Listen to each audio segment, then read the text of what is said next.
एक 25 साल की महिला अपने बच्चे को गोद में लेकर के अपने नज़दीकी थाने पहुंचती है। थाने में जा कर के वो पुलिस में शिकायत दर्ज करवाने की कोशिश करती है और कहती है, साहब पिछली रात जो रात गुजर चुकी है उस रात मैं, मेरे जीजा और मेरा पति, हम लोग तीनों लोग मिल कर के अपने घर पर पार्टी कर रहे थे और उसी पार्टी करने के दौरान मेरे पति का पैर फिसल जाता है और वो छत से सीधा नीचे गिर जाते हैं। जैसे ही अब उसके पति के गिरने की बात पुलिस को मालूम पड़ती है तो पुलिस कहती है, तुमने अपने पति को अस्पताल में भर्ती करवाया है कि नहीं? वो महिला कहती है, साहब हम अपने पति को अस्पताल ले जाते उससे पहले ही उनकी मौत हो गई है। अब जब मौत की खबर पुलिस को पता चलती है तो पुलिस थोड़ी एक्टिवेट हो जाती है। वो कहती है, लाश कहाँ पर है? तो महिला कहती है, लाश हमारे घर पर पड़ी हुई है। पुलिस की पूरी टीम आती है, उस महिला के घर पर जांच पड़ताल करती है। जांच पड़ताल में पुलिस को भी ये दिखाई देता है कि शायद इस व्यक्ति की गिरने से मौत हुई है, उसके सर में काफ़ी ज़्यादा चोट लगी है, इस वजह से इसकी मौत हो चुकी है।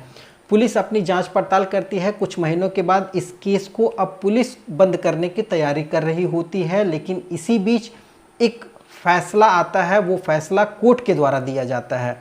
कोर्ट के द्वारा पुलिस को ये निर्देश दिया जाता है कि जिस केस को आप बंद करने की तैयारी कर रहे हैं उस केस को एक बार दोबारा अच्छी तरीके से जांच कीजिए।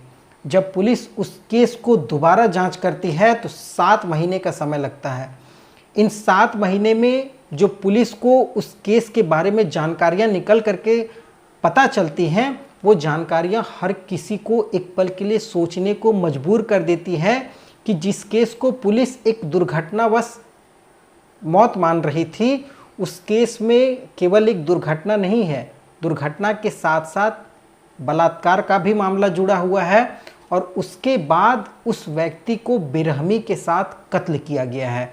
अब जब ये बात पुलिस की जांच में निकल करके सामने आती है और जिन दोषियों का नाम निकल करके सामने आता है, ये अपने आप में ये पूरा केस उस पूरे इलाके में एक बहुत बड़ी खबर बन करके लोगों के सामने तैरने लग जाती है। लोग जानने की कोशिश करते हैं कि आखिर कैसे और किस तरीके से उस व्यक्ति को इतने शातिर तरीके से मारा गया है, जिसकी पुलिस तक को खबर नहीं लगी। 7 महीने लग गया पुलिस को इस पूरे केस का पर्दाफाश करने में।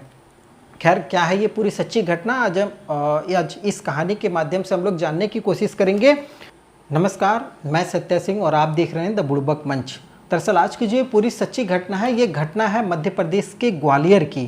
ग्वालियर जिला सत्र एवं न्यायालय की तरफ से एक आदेश आता है। आदेश में पुलिस को ये निर्देश दिया जाता है ग्वालियर थाने को कि जिस केस की जांच आप कर रहे हैं उस केस में जो आपने अभी तक जांच की है वो जांच सही दिशा में नहीं चल रही है। जो आपने जांच की है और जो केस है वो बिल्कुल अलग है। जो चीज़ें घटी हैं वो सब सारी चीज़ें अलग हैं और इन सब चीज़ों के पीछे जो वजह थी, वो वजह जिस व्यक्ति की मौत हुई थी उसका जो बड़ा भाई था, वो इस केस में एक अहम गवाह बन करके सामने आ गया था। 7 महीने के बाद वो व्यक्ति न्यायालय में अपनी आवेदन देता है और आवेदन में कहता है कि साहब, पुलिस मेरे भाई की मौत को दुर्घटनावश मौत मान करके अब इस फाइल को बंद करना चाहती है, जबकि मेरे भाई को मेरी भाभी और मेरे भाभी का जो जीजा है, इन लोगों ने मिल करके हत्या किया है।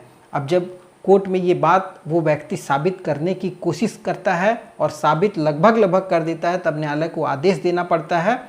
अब जब पुलिस को जब ये आदेश मिल जाता है कि उस व्यक्ति का अब दोबारा से जांच किया जाए, उसकी हत्या की जांच की जाए, तो पुलिस उस महिला के पास पहुंचती है जिस महिला ने ये शिकायत दर्ज करवाई थी।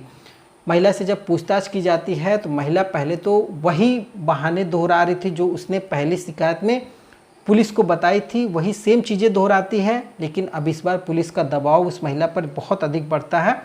अब वो महिला जो सच्चाई थी वो बताना शुरू करती है और कहती है, साहब 30 दिसंबर 2024 की बात है, मैं घर पर मौजूद थी, मैं और मेरा बच्चा, मेरा पति काम पर गया हुआ था, तभी मेरे मोबाइल पर जीजा का फ़ोन आता है।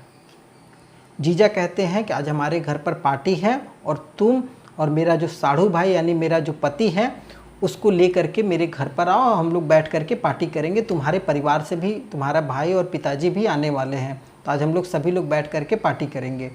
अब जैसे ही मुझे ये फ़ोन आता है, मैं तैयार होकर के घर पर बैठी हुई थी इसी बीच जीजा का दोबारा फ़ोन आता है और पूछते हैं कि तुम इतना लेट क्यों कर रही हो। तो मैं बताती हूँ कि मेरा पति काम पर गया हुआ है। जैसे ही मैं ये कहती हूँ उसके कुछ देर बाद ही जीजा अपनी बाइक लेकर के मेरे घर पर आ जाता है। जीजा की बाइक पर मैं बैठ करके जीजा के घर पर चली जाती हूँ। वहाँ पर हम लोग पार्टी कर रहे होते हैं। उसी बीच मेरा पति जब काम से वापस घर लौटता है तो मुझे घर पर नहीं पाता है, तो वो मुझे खोजते हुए जीजा के घर पर पहुँच जाता है। जब वो वहाँ पर पहुँचता है तो देखता है कि मैं पहले से वहाँ पर मौजूद हूँ, तो इन चीज़ों का विरोध करता है। लेकिन अब सामने पार्टी चल रही थी, नशे का पूरा सामान उपलब्ध था, तो मेरा पति भी बैठ करके जीजा के साथ नशा करने लगता है। जीजा मेरे पति को ज़बरदस्ती नशा करवाते हैं और नशा ओवरफ्लो करवाते हैं। मतलब इतना नशा उस व्यक्ति को अपने हाथ पैर और अपने शरीर का होश भी ना रहे, उसके साथ कौन कौन मौजूद है वो उसका ख्याल बिल्कुल भी ना उसके दिमाग में रहे।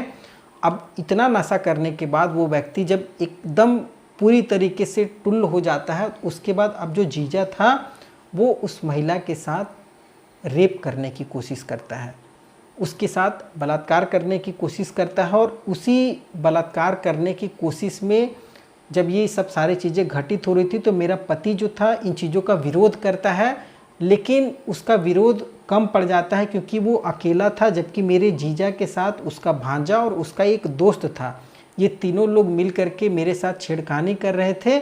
जब मेरा पति विरोध करता है तो उसको ये लोग पकड़ करके दीवार पर उसके सर को टकराते हैं और टकराने के बाद मेरे पति के सर से काफ़ी ज़्यादा खून निकलता है, जिस वजह से उनकी मौत हो जाती है।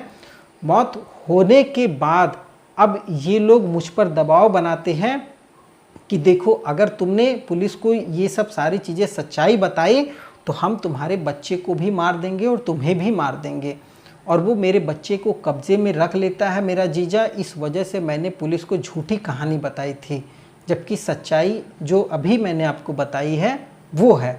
अब ये जब जैसे ही पुलिस को ये बात पता चलती है, पुलिस तुरंत उस व्यक्ति को गिरफ्तार करती है। उस महिला के जीजा को गिरफ्तार करने के बाद उसकी शिनाख्त पर उसके भांजे को और उसके एक दोस्त को गिरफ्तार करती है। गिरफ्तार करने के बाद जब इन लोगों से पूछताछ की जाती है तो जो महिला अब सच्चाई बता रही थी वो सच्चाई उन लोगों के द्वारा भी जब पुलिस पूछताछ में निकल करके सामने आती है, तब जा कर के ये जो पूरा केस, जिसे पुलिस एक तरीके से दुर्घटनावश मौत मान रही थी, लगभग 7 महीना पहले जिस केस को बंद करने की तैयारी हो चुकी थी, उस मामले में अब पुलिस को एक तरफ बलात्कार का भी केस दर्ज करना पड़ता है, दूसरी तरफ जो दुर्घटनावश मौत थी उसमें अब साजिशन हत्या के तहत मुकदमा दर्ज किया जाता है।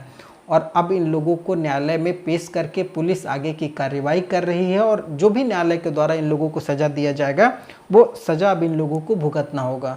खैर, इस कहानी और घटना को सुनाने के उद्देश्य किसी की भावनाओं को ठेस पहुंचाना बिल्कुल भी नहीं है। आप क्या सोचते हैं इस पूरी घटना को लेकर के, आप हमें कमेंट के माध्यम से बता सकते हैं। आगे फिर एक नई कहानी के साथ नए वीडियो में मिलूंगा, तब तक के लिए जय हिंद, वंदे मातरम।